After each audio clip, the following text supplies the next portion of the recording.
Bismillahirrahmanirrahim. Assalamualaikum warahmatullahi wabarakatuh.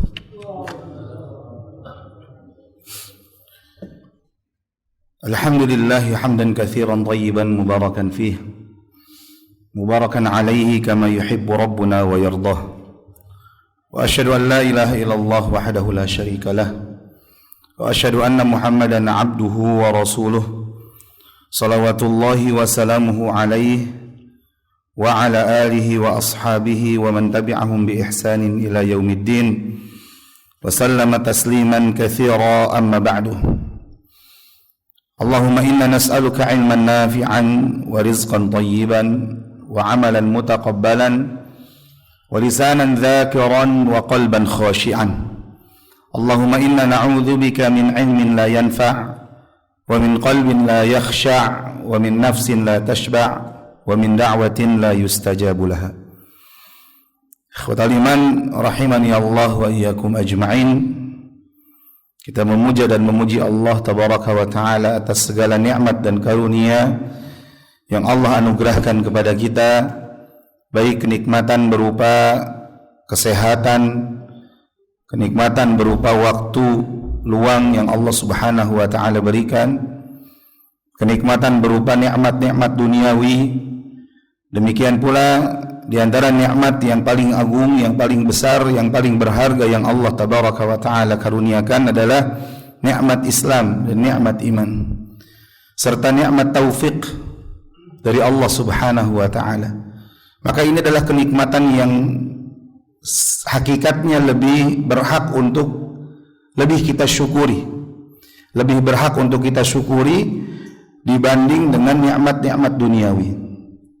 Dan ini yang sering kali luput dari kita, karena sebagian besar kita, ya kebanyakan dari kita, ketika bersyukur, kita bersyukur kepada Allah hanya ketika mendapatkan nikmat-nikmat duniawi saja.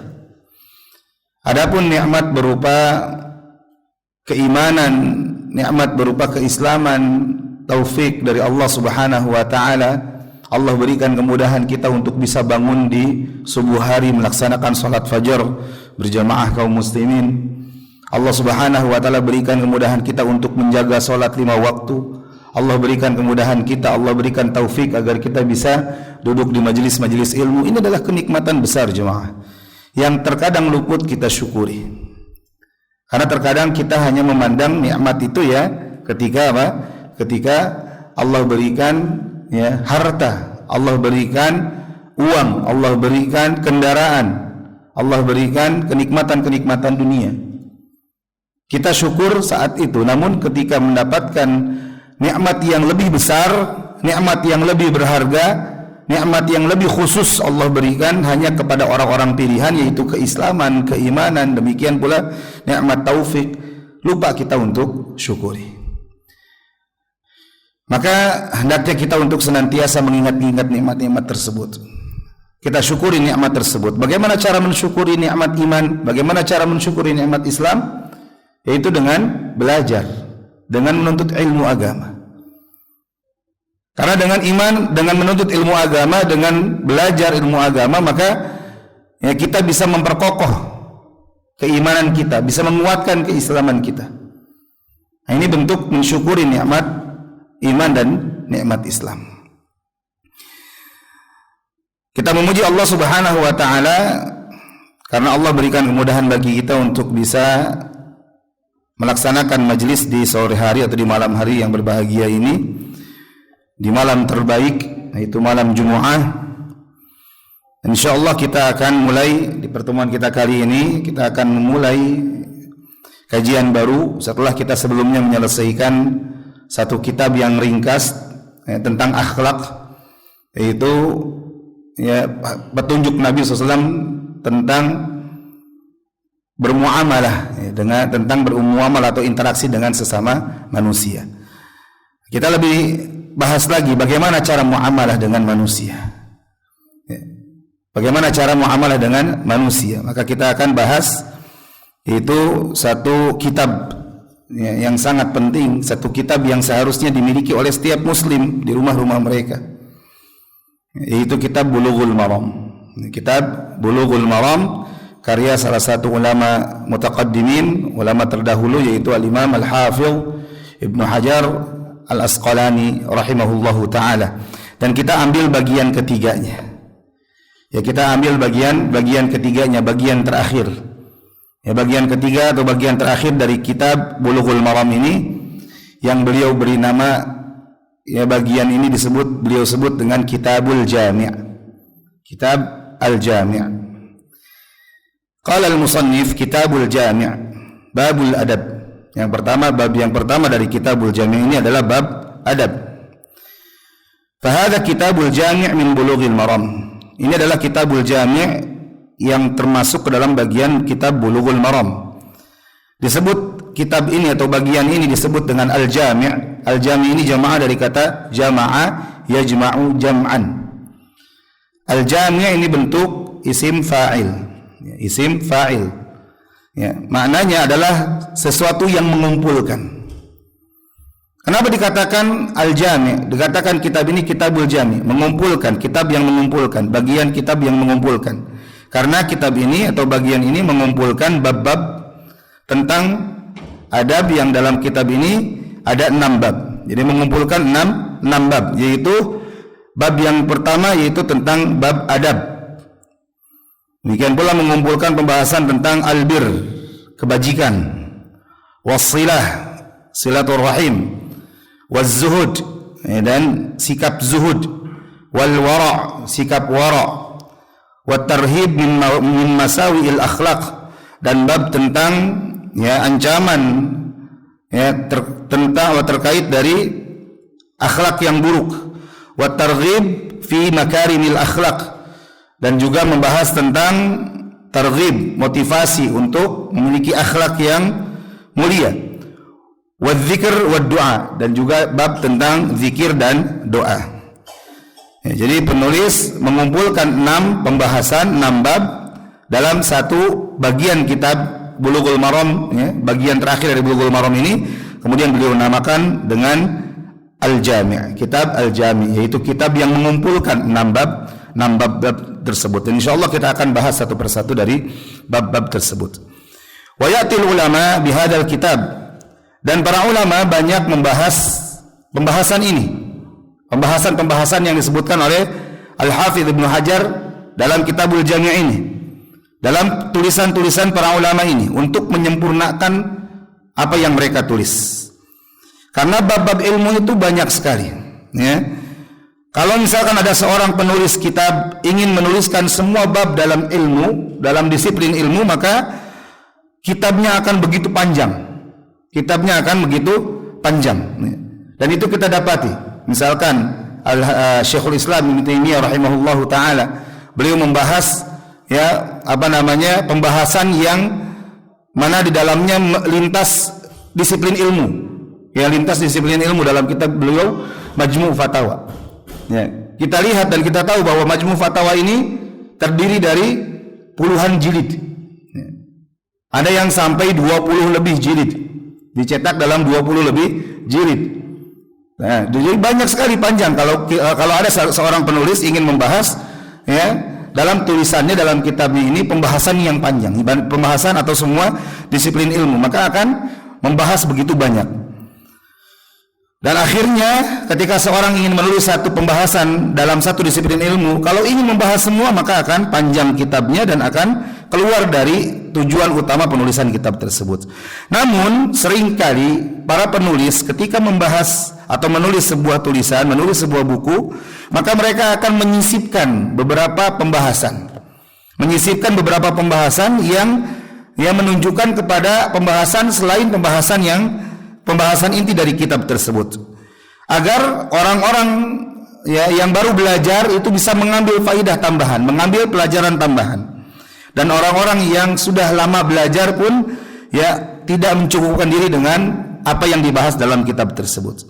Wa hadzal ladzi yanbaghi likulli alim, dan ini yang seharusnya sepatutnya dilakukan oleh seorang yang berilmu, au talibi ilmin, atau setiap orang yang belajar ilmu, an yahrisa ala dilalatin nas ala jawami'il ulum, yaitu bersemangat untuk menunjukkan orang-orang, menunjukkan manusia kepada ilmu-ilmu yang mencakup banyak hal. Karena Nabi Shallallahu Alaihi Wasallam, ya, beliau bersabda, "Utitu jawami al-kalim." Ya. Akhrajahu Muslim an Abi Hurairah. Nabi SAW bersabda bahwa kata beliau, aku diberi karunia, yaitu ya berupa kalimat yang ringkas, kalimat yang sederhana, ya, namun syarat akan makna. Jadi kalimatnya sederhana, ucapannya pendek mungkin, tapi maknanya dalam. Ini khasnya Nabi SAW. Maka kalau kita lihat, ya, begitu banyak mungkin hadis-hadisnya pendek, tapi diberikan penjelasan oleh para ulama, digali, ya, pembahasannya, penjelasannya lebih dalam oleh para ulama, menghasilkan penjelasan yang begitu panjang. Ini biasanya hadis-hadis Nabi SAW demikian, karakteristik hadis Nabi demikian. Maka, ya, para ulama inilah yang mereka bertugas untuk menggali, ya, para ulama bertugas untuk mencari, ya, mencari dan menemukan hukum-hukum yang terkandung dalam Jawami'ul Kalim Nabi SAW, dalam kalimat-kalimat, sabda-sabda beliau yang mungkin kalimatnya sederhana, ringkas, pendek, namun isinya dalam, mengandung faidah yang begitu banyak. Maka Jawami'ul Kalim, ya, al-kalimatul yasirat allati yadkhulu tahtaha ma'ani balighat, ya. Jawami'ul Kalim adalah kalimat-kalimat yang ringkas, pendek, namun di dalamnya terdapat makna yang dalam. Wal ahaditsul qasirat allati tadullu ala ulumin katsirat. Dan hadis-hadis yang pendek namun terdapat di dalamnya ilmu-ilmu yang banyak. Wassadad huwa al-matlub. Maka, ya, kalimat yang mudah itulah yang diinginkan. Jadi ketika kita ingin memberikan penjelasan kepada orang lain, ya, ingin mendakwahi orang lain, ingin mengajarkan ilmu kepada orang lain, maka beri pembahasan yang menginginkan, beri pembahasan yang mudah, ya, sebagaimana Nabi SAW demikian. Sebagaimana dalam sebuah syair dikatakan, innamal ilmu kabahrin zakhir. Ilmu itu bagaikan, ya, lautan yang pasang, lautan yang sedang penuh, sedang banyak airnya. Fattakhidh min kulli syai'in ahsanah. Maka ambil dari setiap disiplin ilmu itu yang paling bagusnya, yang paling intinya, yang paling baiknya. Ma hawal ilma ahadun law ma rasahu alfasanatin. Karena seorang tidak akan bisa mengumpulkan seluruh ilmu pada dirinya walaupun dia sudah memperjuangkannya selama, ya, alfasanah, selama 1000 tahun lamanya. Seorang belajar 1000 tahun gak akan bisa mengumpulkan semua ilmu. Apalagi yang kita belajarnya cuma seminggu sekali, ya, itu pun jarang nyatet, gitu, ya, itu pun jarang nyatet. Gimana ilmu apa yang kita dapatkan?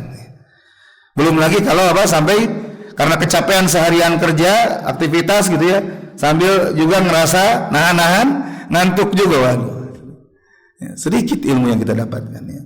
Kata para ulama, 1000 tahun pun gak akan bisa kita kumpulkan semua ilmu. Maka dari situ kita bisa, ya, membuat schedule untuk hayat ilmiah kita, untuk kehidupan keilmuan kita. Ya, jangan sampai kita itu hidup ya gini-gini aja, jangan. Ya. Tentukan mulai dari Senin misalkan sampai hari Ahadnya. Ya, mau belajar apa saja sih Senin sampai Ahad ini? Scheduling. Cari ilmu-ilmu yang paling penting untuk kita pelajari dan bisa langsung kita praktekkan, bisa langsung kita amalkan. Ya, jangan lihat ramenya. Oh, ini lagi rame nih kajian tentang ini nih. Wah, rame, berangkat ke sana. Ya. Lagi ada tabligh akbar rame, datang tabligh akbar rame. Kajian-kajian yang khusus, kajian-kajian yang bahas detail dari awal sampai akhir, lupa kita, jarang kita hadiri. Ada ustaz kita yang ngajarkan ilmu akidah dari awal sampai akhir runut, nggak kita hadiri. Bete itu kajiannya, gitu. Oh, ini kajian tabligh akbar rame, datang baru, gitu. Nah, jangan, ya. Gak ada masalah kalau kita belajar atau kita hadiri, kita ramaikan tabligh akbar ini. Di antaranya manfaatnya adalah untuk melunakkan hati kita. Namun jangan sampai kita hanya jadi para pemburu tabligh akbar. Kajian-kajian rutinnya, kajian-kajian yang membahas tentang hal-hal yang prinsipil, yang fundamental kita tinggalkan. Nah, ini yang salah, ya. Maka dari Senin sampai Ahad ini mana saja nih? Kajian apa saja nih yang dibahas? Alhamdulillah saudara, di masjid kita ini ya, nggak usah jauh-jauh gitu ya, di masjid kita ini sudah bahas pelajaran-pelajaran yang penting. Ada pelajaran akidahnya ya saudara, ada pelajaran tafsirnya gitu. Kita ambil itu, kita hadiri, kita ramaikan di situ. Ketika ada tabligh akbar, ustadz nasional gitu ya bahasanya, datang, ramaikan untuk melunakkan hati kita. Ketika ada pelajaran bahasa Arab, nahwu, sharaf, ambil, hadiri. Ya, karena itu pelajaran-pelajaran yang penting dalam hayatul ilmiah kita, dalam kehidupan ilmiah kita. Itu. Maka ya penulis berkata babul adab, bab al-adab. Dzakara hadzal bab fi ba'd nusakh Bulughul Maram wa tartib al-hadits yadullu ala dzalik.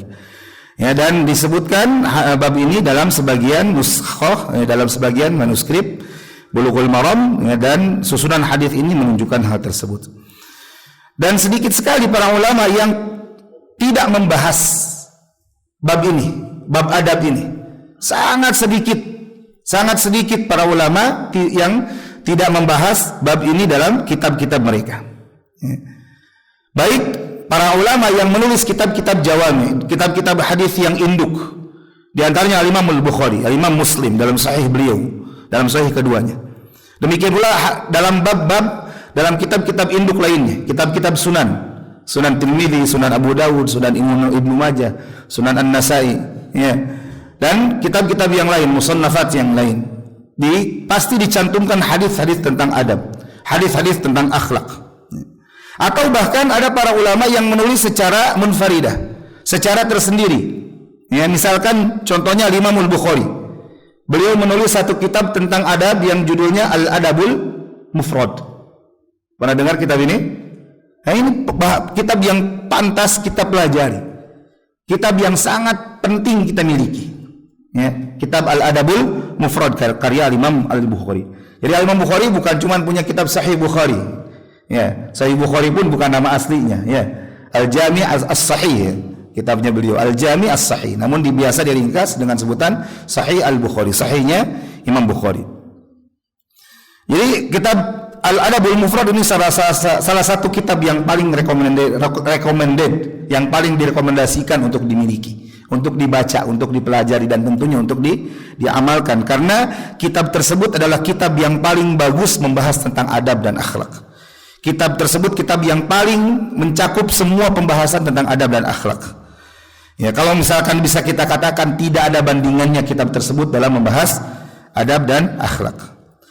Demikian pula di antara kitab yang paling baik, paling bagus pembahasannya dalam bahasan adab akhlak ini adalah kitab Riyadhus Shalihin. Ya, di mana pujian para ulama terhadap kitab Riyadhus Shalihin ini yang ditulis oleh Imam An-Nawawi. Kata para ulama bahwa tidaklah ada satu muslim pun di rumahnya kecuali pasti memiliki kitab Riyadhus Shalihin setelah Al-Qur'anul Karim.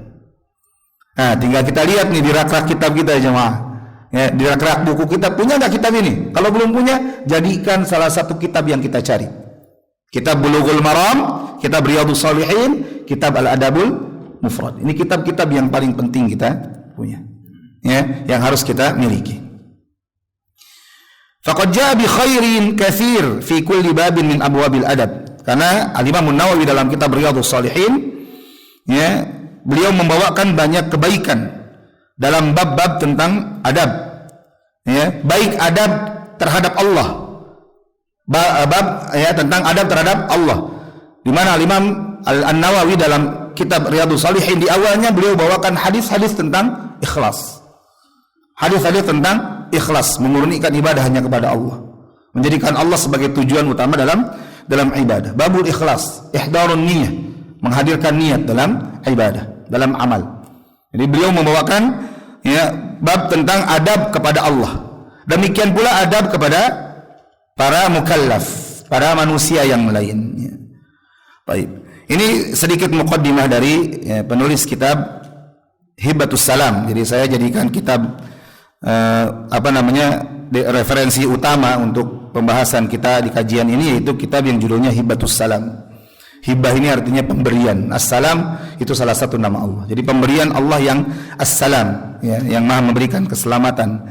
Syarah dari Bulughul Maram, Ya, yang mana ini kitab khusus untuk bab al-jami. Jadi kalau jamaah rahimani Allah wa iyyakum ajma'in melihat para ulama begitu memberikan ihtimam, perhatian besar terhadap kitabul jami dari Bulughul Maram ini. Ya, banyak ya para ulama yang mengkhususkan pembahasannya. Ya, di antaranya misalkan ada salah satu muridnya Syekh Fauzan ya, yang mengeluarkan kajian atau mengeluarkan penjelasan Syekh Fauzan hafizahullah taala. Ketika membahas Bulughul Maram maka dikeluarkan khusus pembahasan dari kitab Al-Jami ini. Namanya Ithaful Kiram. Judulnya kitabnya Ithaful Kiram. Bahkan salah satu ustadz kita, guru kita di Indonesia, Ustadz Firanda Ad-Nirja, ya hafizahullah taala. Beliau membuat atau menulis satu kitab yang judulnya Syarah Kitabul Jami.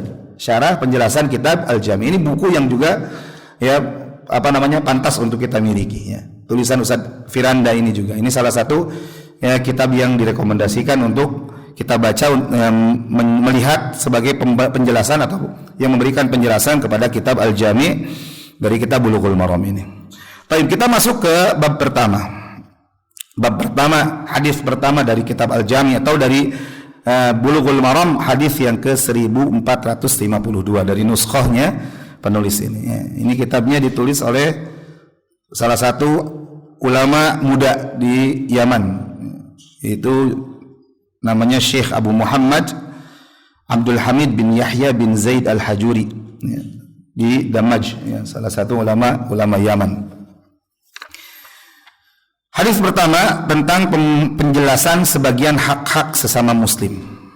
Hadis tentang penjelasan sebagian hak-hak sesama muslim ya, berarti ini hak-hak yang disebutkan dalam hadis Nabi SAW ini, dalam hadis yang dibawakan di hadis pertama Kitabul Jami ini bukan hanya hadis atau bukan hanya mengkhususkan hak sesama muslim hanya ini saja, tidak ya.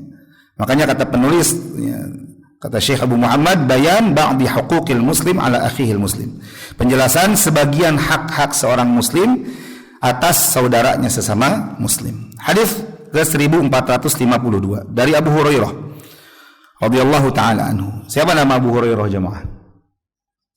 Ya. Siapa nama Abu Hurairah?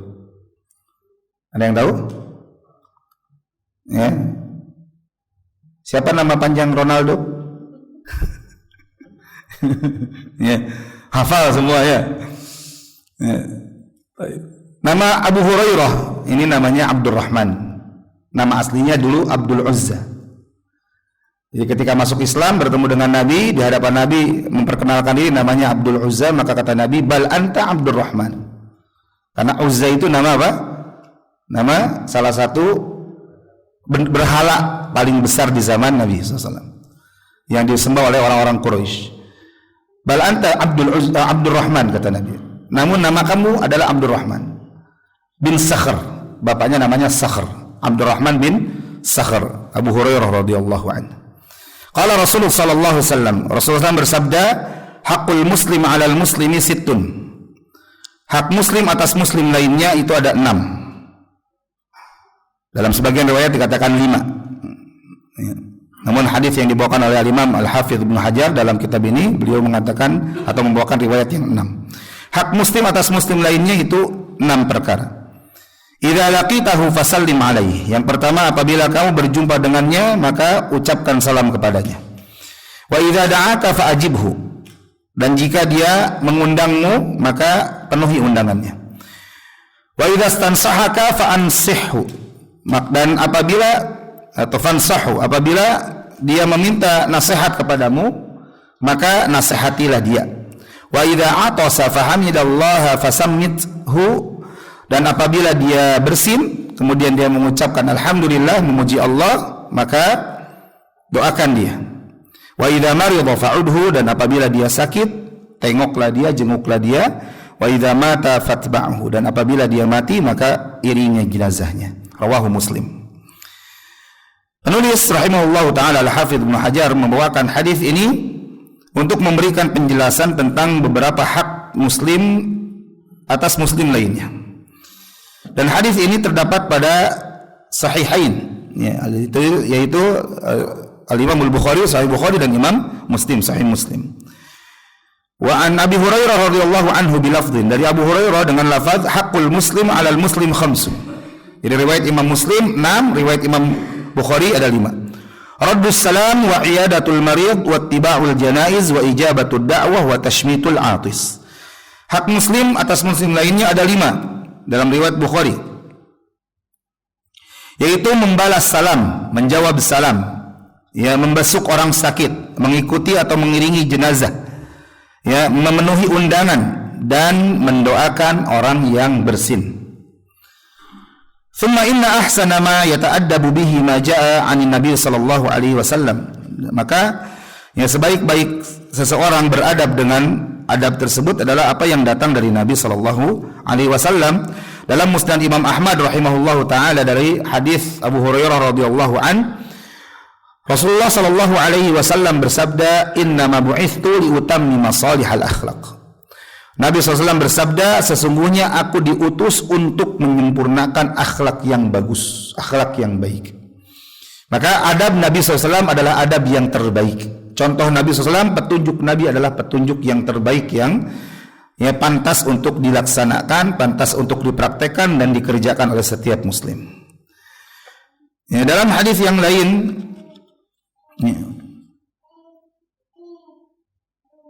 ya, dalam hadis yang lain dari Imam Bukhari rahimahullahu taala, atau dalam Sahih Bukhari rahimahullahu taala, dari hadis Ibnu Abbas radhiyallahu anhuma, lamma balagha Abu Dzar radhiyallahu anhu mab'atsun Nabi sallallahu alaihi wasallam, qala li akhihi irkab ila hadzal wadi fa'lam li ilma hadzal rajul alladhi yaz'umu annahu an-nabi ya'tihi al-khabar min as-sama' fasma' min qawlihi thumma atini.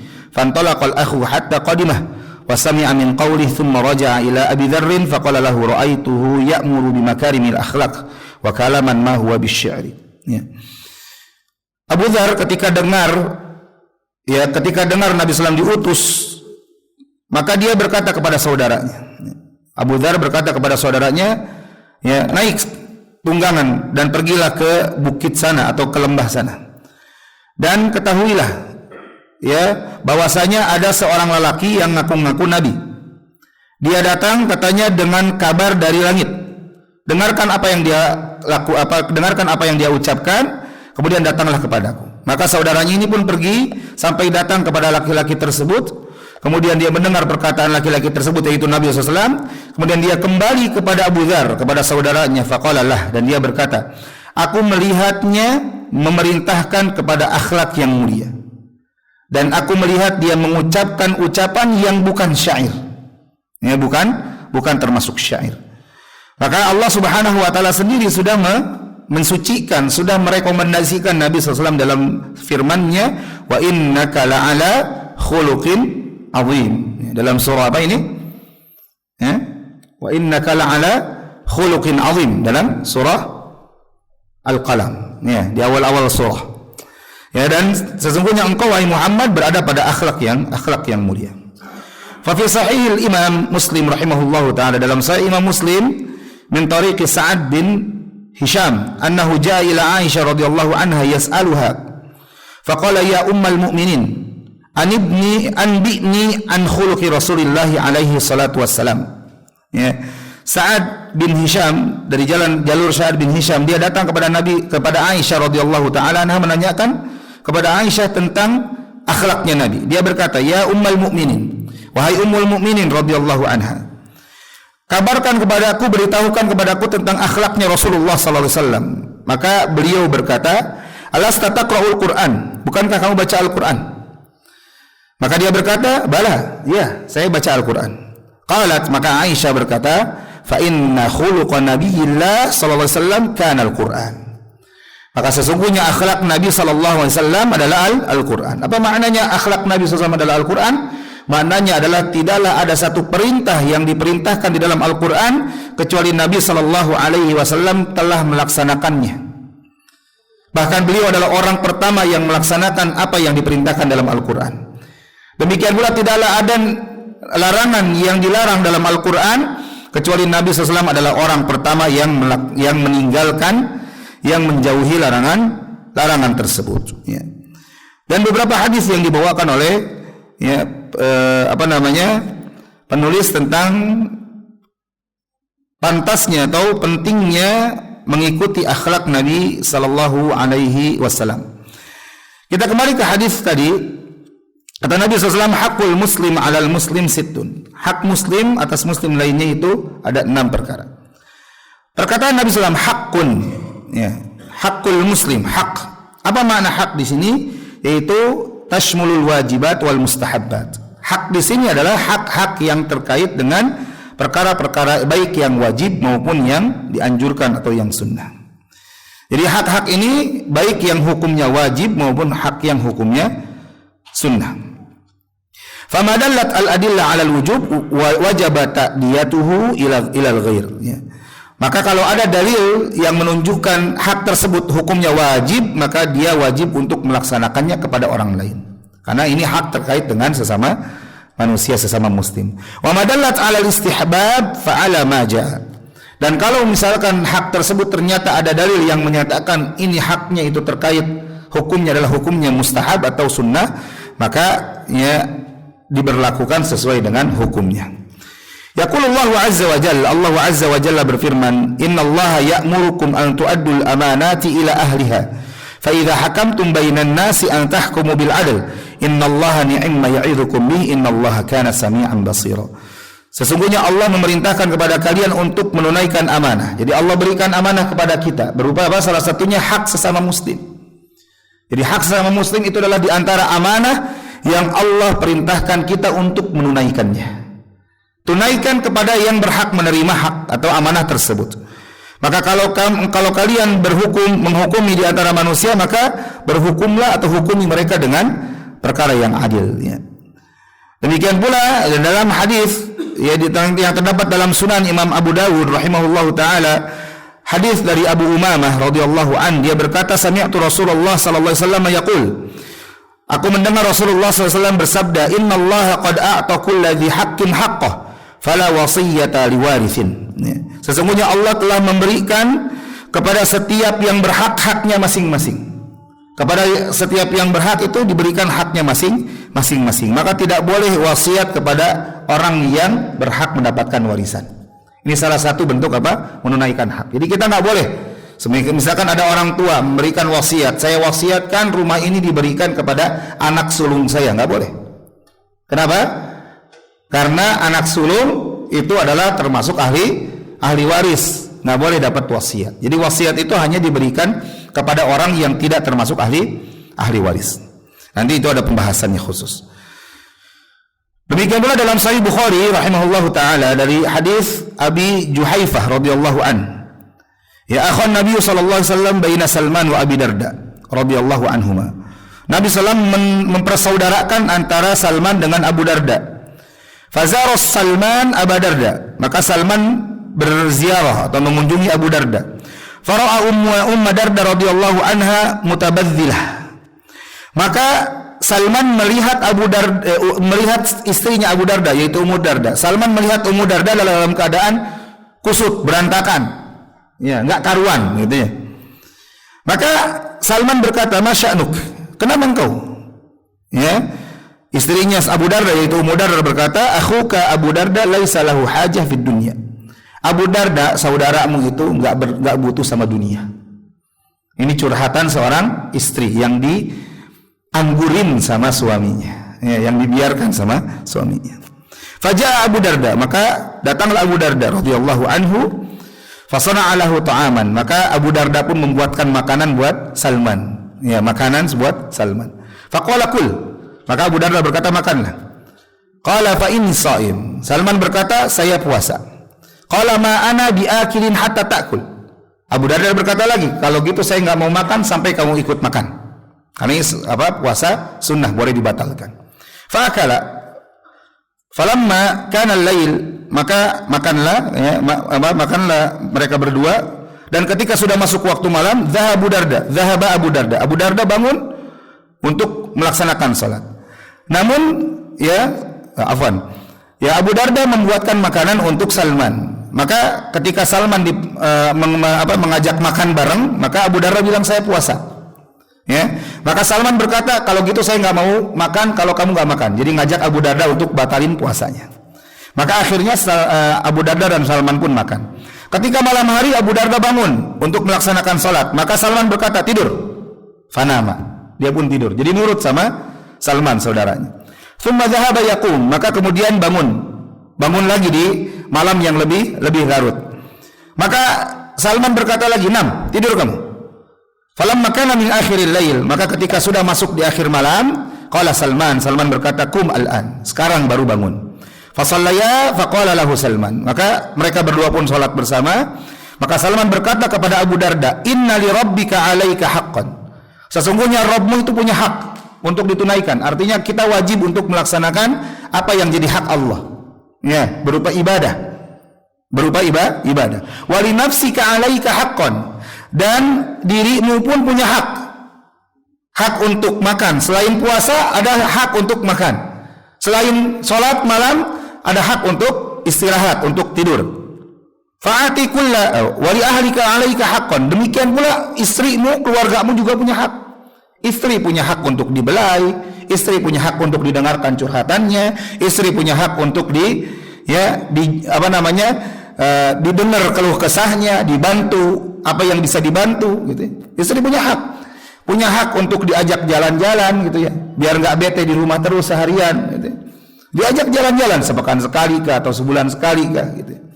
Masing-masing punya hak sendiri-sendiri, punya hak masing-masing. Anak punya hak untuk diajak bercengkrama, diajak ngobrol, ditanya, ya. Jangan hanya menunaikan misalkan hak Allah saja. Full seharian ibadah kepada Allah. Gak mau bertemu dengan istri, gak mau ngobrol dengan istri, gak mau bercengkrama dengan keluarga, tidak boleh. Ya. Nah, Salman mengajarkan kepada Abu Darda, fa'ati kulladzi haqqin haqqah. Maka berikan setiap yang berhak itu haknya masing-masing.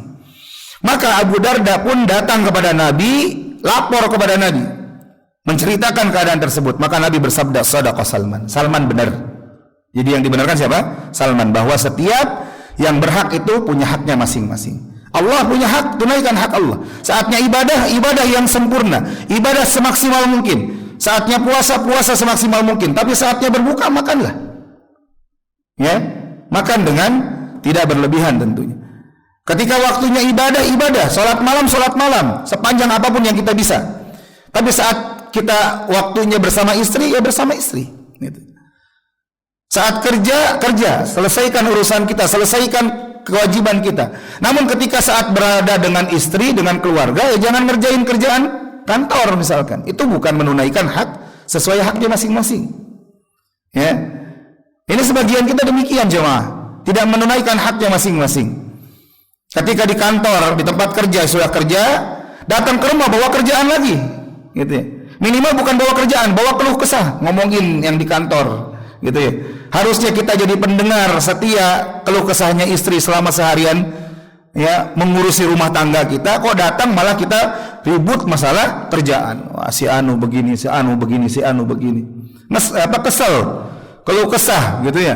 Yang dia nggak berani sampaikan di depan, ya, di depan orangnya, di kantornya itu nggak berani sampaikan. Di kantor manut, gitu. Tapi di rumah istri yang jadi bulan-bulanannya, ini salah, gitu. Ketika datang ke rumah, tinggalkan semua kerjaan. Tunaikan hak istri kita, tunaikan hak anak-anak kita. Itu yang harus kita lakukan. Gitu ya. Berkata Imam As-San'ani dalam kitab Subulus Salam, wal hadis dalilun ala anna hadhihi huquqil muslim 'alal muslim. Ya. Hadis ini menunjukkan bahwa 6 perkara tersebut adalah hak-hak muslim atas muslim lainnya.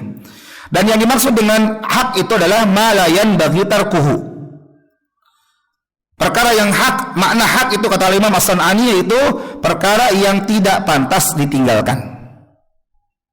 Perkara yang tidak pantas ditinggalkan. Wa yakunu fi'luhu imma wajiban aw manduban nadban muakkadan syabihan bil wajib alladzi la yanbaghi tarkuhu.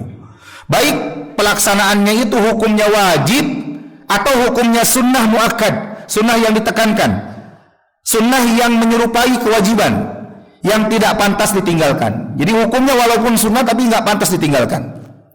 Hukumnya sunnah, tidak wajib. Dan sebagaimana kita tahu perbedaan wajib dan sunnah apa? Kalau wajib adalah ma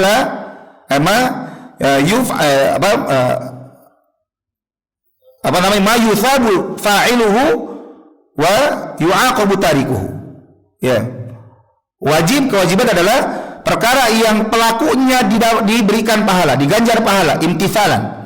karena melaksanakan perintah. Karena melaksanakan perintah maka orang yang melaksanakan kewajiban dapat pahala. Dan orang yang meninggalkannya wa yu'aqabu tarikuhu. Orang yang meninggalkannya dapat hukuman, dapat azab. Ini wajib. Jadi dilaksanakan dapat pahala, ditinggalkan dapat dosa. Kalau sunnah apa? Ma yusabu fa'iluhu imtithalan wa la yu'aqabu tarikuhu. Yaitu perbuatan yang ketika dilaksanakan dapat pahala karena melaksanakan perintah, namun ketika ditinggalkan tidak berdosa. Bukan tidak apa-apa, tidak berdosa. Ya, tapi tetap rugi. Orang yang meninggalkan perkara sunnah jemaah, ini adalah orang yang rugi. Kenapa? Karena dia nggak dapat kesempatan pahala. Karena tadi orang yang melaksanakan dapat pahala, dia tinggalkan, dia malah meninggalkan. Berarti hakikatnya orang yang meninggalkan sunnah, perbuatan yang hukumnya sunnah, hakikatnya dia rugi. Hakikatnya dia rugi. Nah, hak-hak yang disebutkan di sini adalah walaupun hukumnya sunnah kata Imam As-San'ani, namun itu adalah syabihan bil wajib. Ya, perkara yang menyerupai kewajiban, mirip sama wajib. Makanya sebagian ulama bahkan mewajibkan perbuatan-perbuatan tersebut. Jadi nanti kita bahas satu persatu hak-hak tersebut. Ya, yang mana hak-hak tersebut ada sebagian ulama mengatakan wajib, ada yang mengatakan hukumnya sunnah. Ya. Ada yang mengatakan hukumnya wajib, namun ada yang mengatakan hukumnya sunnah. Wa yakunu isti'maluhu fil ma'nayn min babi isti'malil mushtarak fi ma'nayhi. Fa innal haqqa yusta'malu fi ma'nal wajib kana dzakarahu Ibnul Arabi. Ya. Dan perkataan atau oleh karena itu lafaz al-haq, hak di sini dan lafaz al-wajib ini adalah seperti seakan-akan dua makna yang sama. Ya, yang saling terkait satu sama lain. Yang ketika dikatakan hak apa itu? Kewajiban. Maka hakul muslim alal muslim artinya kewajiban seorang muslim atas muslim lainnya. Kewajiban seorang muslim yang harus ditunaikan atas muslim lainnya. Ya. Walaupun tadi hak di sini syabih, ada yang wajib hukumnya, ada yang syabihan bil wajib. Hukumnya wajib, ada yang menyerupai kewajiban. Al-muslim, apa ini muslim maksudnya? Hakul muslim, apa yang dimaksud dengan muslim? Al-muslim huwa al-mustaslimu lillahi azza wa jalla bitauhid wal munqadu lahu bitta'ah wal mutabarri'u minasyirki wa ahli. Dikatakan seorang muslim adalah orang yang berserah diri, orang yang menyerahkan diri kepada Allah dengan menauhidkan Allah. Seorang muslim adalah orang yang menauhidkan Allah, menyerahkan diri kepada Allah sepenuhnya dengan tauhid, dengan menauhidkan Allah. Ini ciri muslim yang pertama. Ciri muslim yang kedua yaitu al-munqadu lahu bitta'ah, tunduk patuh dengan melakukan ketaatan. Tunduk dan patuh dengan melakukan ketaatan. Dikatakan melakukan ketaatan adalah apa? Melaksanakan perintah Allah dan menjauhi larangan Allah. Orang yang taat adalah orang yang melaksanakan perintah dan orang yang menjauhi larangan. Wal mutabarri'u minasyirki wa ahli, dan orang muslim adalah orang yang berlepas diri dari kesyirikan dan pelakunya. Dari kesyirikan dan pelakunya. Yaqulullahu azza wa jalla, Allah azza wa jalla berfirman, ya ayyuhalladzina amanu dukhulu fis silmi kafah wa la tattabi'u khutuwatis syaitan innahu lakum aduwwum mubin. Wahai orang-orang yang beriman, masuklah kalian ke dalam Islam secara kafah dan janganlah kalian mengikuti langkah-langkah syaitan, karena sesungguhnya syaitan itu adalah musuh yang nyata bagi kalian. Kemudian kata Nabi, alal muslim sittun, hakul muslim alal muslim sittun, la yuradu bihil hasar lil huquq. Di mana ketika Nabi menyebutkan hak sesama muslim ini 6 perkara, maka Nabi tidak bermaksud untuk membatasi hak-hak ini hanya 6 perkara. Wa innama nabbahan Nabi sallallahu alaihi wasallam ala aham wa ashhar hadhil huquq. Namun Nabi ingin memberikan penegasan, ingin memberikan peringatan, ingin memberikan penjelasan kepada hak-hak yang paling penting dan hak-hak yang paling populer, yang paling banyak harus dilakukan, yang paling sering kita dapati.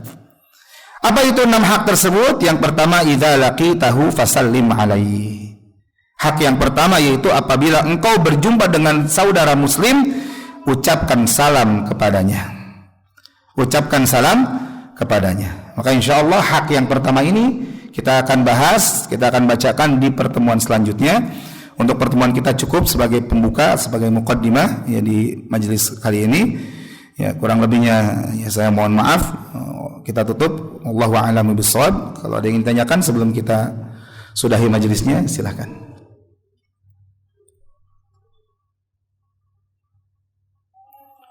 Ya, silakan Abu Arif. Baik. Mana yang didahulukan?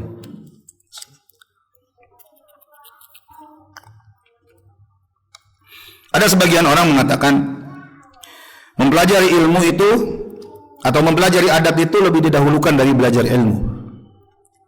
Maknanya bukan kita belajar adab tanpa belajar ilmu, karena ilmu dan adab itu tidak bisa dipisahkan.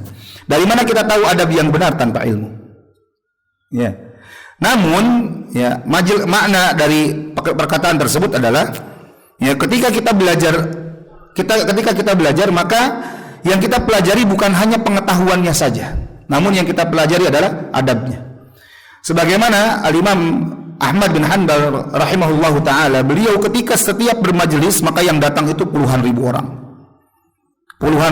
Namun kata para murid-muridnya, mereka terbagi menjadi beberapa golongan. Ada di antara mereka yang duduk di hadapan Imam Ahmad untuk ambil hadisnya. Ada orang-orang yang duduk di hadapan Imam Ahmad untuk ambil ilmunya, penjelasan dari hadis-hadis tersebut. Dan sebagian lagi ada yang mengambil di majelis Imam Ahmad ini adabnya. Gimana adabnya Imam Ahmad dalam bermajelis, saat bermajelis, bagaimana caranya beliau berbicara, bagaimana tutur katanya beliau, bagaimana ketika beliau menjawab pertanyaan, bagaimana ketika beliau berbicara dengan seseorang itu. Adab-adabnya Imam Ahmad yang diambil. Namun sekali lagi ini bukan menunjukkan bahwa kalau gitu kita belajar adab dulu deh, itu. Tidak. Namun setiap belajar ilmu maka kita harus dahulukan adabnya. Ya, dahulukan adabnya. Kita pelajari adab, bukan artinya kita tinggalkan ilmu. Ya, karena adab ini penting sebagai penyempurna. Ya, sebagai penyempurna. Ya, para ulama di antaranya misalkan Syekh Abdul Muhsin Al-Qasim, ya, hafizahullah taala, salah satu guru besar di Masjid Nabawi, beliau berkata bahwa seorang itu, ya, dikatakan bagus, dikatakan baik itu dilihat dari 3 perkara. Yang pertama dilihat dari ilmunya. Seorang ketika didapati dia punya ilmu, kelihatan punya ilmu, maka pasti akan dianggap bagus, dianggap baik. Ya. Kemudian yang kedua, seorang dianggap baik itu dilihat dari apa? Dari amalnya, dari agamanya. Seorang yang mungkin sholat berjamaah tepat waktu, ke masjid tepat waktu, gitu ya, maka dia akan dianggap baik, dianggap bagus. Dan yang ketiga, seorang dianggap baik, dianggap bagus oleh orang lain adalah dari sisi adabnya, dari sisi akhlaknya. Dan kata beliau, dan akhlak ini adalah penentu, barometer terhadap 2 sebelumnya. Artinya seorang dianggap baik ketika dia punya akhlak. Walaupun mungkin ilmunya sedikit, namun dia tetap akan dianggap baik. Sebaliknya, ketika seorang punya ilmu, amalnya bagus, ibadahnya bagus, tapi akhlaknya buruk, kalau ngomong dusta, kalau ngomong kasar, ngomong seenaknya, ngomong kadang bisa menyinggung perasaan orang lain, ini ilmu dan amalnya itu nggak dianggap sama orang lain, tidak akan dianggap sama orang lain. Runtuh itu ilmunya. Akan ada ucapan-ucapan menyayangkan, misalkan sayang ya, padahal ilmunya bagus, amalnya bagus, ibadahnya bagus, sayang lisannya buruk. Ya, runtuh ilmu dan amalnya gara-gara apa? Akhlak. Makanya Nabi SAW berkata, penyempurna seseorang, kebaikan seorang itu akhlak. Ketika Nabi SAW ditanya tentang siapa orang yang paling baik, kata Nabi SAW, ahsanuhum akhlaqo, yaitu orang yang paling bagus akhlaknya. Orang yang paling baik akhlaknya itu adalah orang yang terbaik. Maka sekali lagi, ya, adab ini adalah perkara yang penting yang harus dipelajari seseorang di awal, ya, sebagai penyempurna ilmu dan amalnya. Namun bukan artinya kita hanya belajar adab aja, belajar adab tanpa belajar ilmu, tanpa belajar ilmu akidah misalkan, nggak bisa. Gimana kita bisa mengenal Allah tanpa ilmu akidah? Tanpa ilmu akidah, tanpa mempelajari akidah, bagaimana kita bisa mengenal Allah dengan baik? Bagaimana kita bisa ibadah dengan baik tanpa pelajaran fikih? Nggak belajar fikih, gimana bisa belajar salat yang baik? Gimana bisa ibadah yang benar? Gimana bisa puasa yang benar tanpa ilmu fikih? Nggak bisa. Maka adab ini adalah penyempurnanya yang harus dipelajari sebagai dasar ilmu, Maka yang kita pelajari adalah adab, ya, bersamaan dengan ilmu, bukan adab terus tanpa belajar ilmu. Nggak bisa kita, ya, bisa mendapatkan, ya, ilmu yang benar dan ilmu yang sempurna. Wallahu a'lam bishawab. Ada lagi? Cukup ya? Baik, cukup, kita cukupkan. Naktafi bihadzal qadar bidu'ai kafaratul majlis. Subhanakallahumma bihamdika asyhadu an la ilaha illa anta astaghfiruka wa atubu ilaik wa akhiru da'wana alhamdulillahi rabbil alamin. Assalamualaikum warahmatullahi wabarakatuh.